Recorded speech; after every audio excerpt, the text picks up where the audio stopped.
রাসূলুল্লাহ সাল্লাল্লাহু আলাইহি ওয়াসাল্লাম সেই 1450 বছর আগে বলে গিয়েছেন যে অচিরেই এমন একটা সময় আসবে, মানুষ সালাত আদায় করবে, মানুষ সিয়াম পালন করবে, মানুষ অন্যান্য আমল করবে, কিন্তু এই আমল তাদেরকে উপকৃত করবে না। আবু সাঈদ খুদরি রাদিয়াল্লাহু আনহু থেকে বর্ণিত, তিনি বলছেন, সামিআতু রাসূলুল্লাহ সাল্লাল্লাহু আলাইহি ওয়াসাল্লাম ইয়াকুল, আমি রাসূলুল্লাহ সাল্লাল্লাহু আলাইহি ওয়াসাল্লামকে বলতে শুনেছি, তিনি বলেছেন, ইয়াখরুজু ফীকুম কওমুন, অচিরেই আমার উম্মতের মধ্যে এমন একটা সম্প্রদায় আসবে, অচিরেই আমার উম্মতের মধ্যে এমন একটা কওম আসবে, এমন একটা গোত্র আসবে, এমন একটা দল আসবে, তাহকিরুনা সালাতাকুম মা সালাতিহিম, তাদের সালাতের সামনে তোমাদের সালাতকে তোমরা কিছুই মনে করবে না। মানে তারা এমন ভাবে সালাত আদায় করবে, তারা এত বেশি সালাত আদায় করবে যে তাদের সালাতের সামনে তোমাদের সালাতকে তোমরা তুচ্ছ মনে করবে। ওয়া সিয়ামাকুম মা সিয়ামিহিম, তাদের সিয়ামের তুলনায় তোমাদের সিয়ামকে তোমরা তুচ্ছ মনে করবে। তারা রমজানের সিয়াম তো রাখবেই, নফল সিয়াম রাখবে, সাপ্তাহিক সিয়াম রাখবে, মাসিক সিয়াম রাখবে, অনেক সিয়াম তারা রাখবে।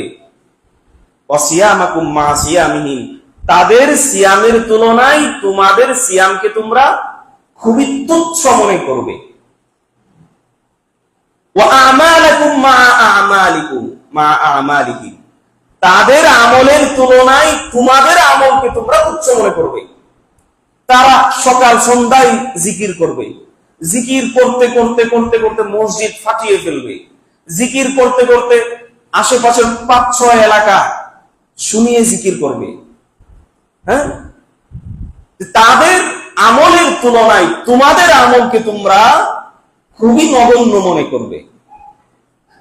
ওয়ায়াকরাউনাল কুরআন, তারা কোরআন তেলাওয়াত করবে, লা ইউজাফিজু হানাজিরহুম, কিন্তু তাদের সেই কোরআন তেলাওয়াত করা তাদের কণ্ঠনালী অতিক্রম করবে না। তারা এত বেশি কোরআন তেলাওয়াত করবে, এত সুন্দর করে কোরআন তেলাওয়াত করবে যে তাদের কোরআন তেলাওয়াত তাদের কণ্ঠনালী অতিক্রম করবে না, অর্থাৎ সেই কোরআন তাদের কোনো উপকার করবে না।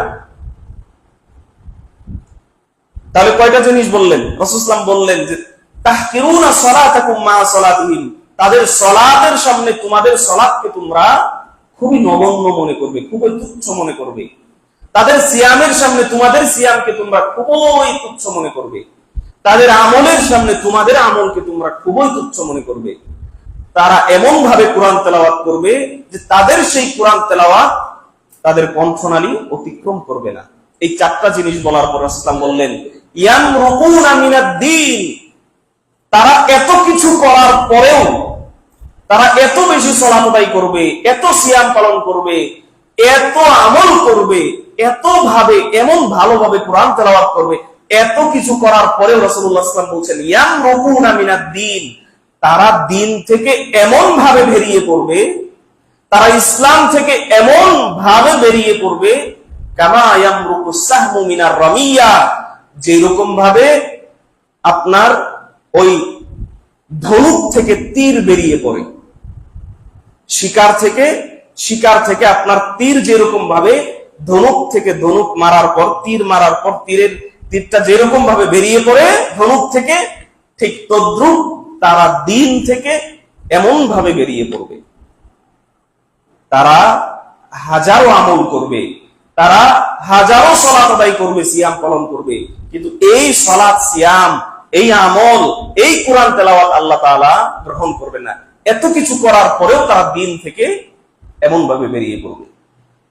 তাহলে বুঝেন যে কারো যদি আকীদা ঠিক না থাকে, কারো যদি বিশ্বাস, আল্লাহর প্রতি বিশ্বাস, ফেরেশতাদের প্রতি বিশ্বাস, নবীর প্রতি বিশ্বাস, কিতাব সমূহের প্রতি বিশ্বাস